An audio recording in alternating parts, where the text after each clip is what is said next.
হয় হয়, আমি আবারও সবকিছু করতে পারবো।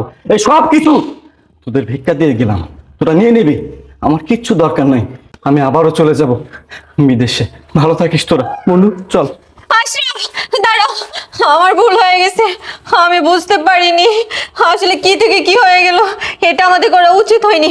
তুমি আমাদের জন্য কত কি করেছো, আর আমি কিনা মাত্র 8 লক্ষ টাকার জন্য তোমার লাশটা গ্রহণ করতে চাইনি। এটা আমাদের করা ঠিক হয়নি।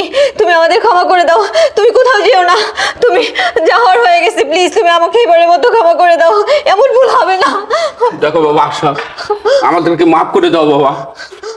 বাবা, বৃষ্টি কিছু বল তোরা। কেউ কিচ্ছু বলতে হবে না। একটা কথা কি জানো, যারা বিশ্বাস অতি সূক্ষ্ম সুতোর মতো, একবার ছিঁড়ে গেলে না তা কখনো জোড়া লাগানো যায় না। সেই বিশ্বাসটাই তোমরা আমার নষ্ট করে দিয়েছো। ভালো থেকো তোমরা, অনেক ভালো।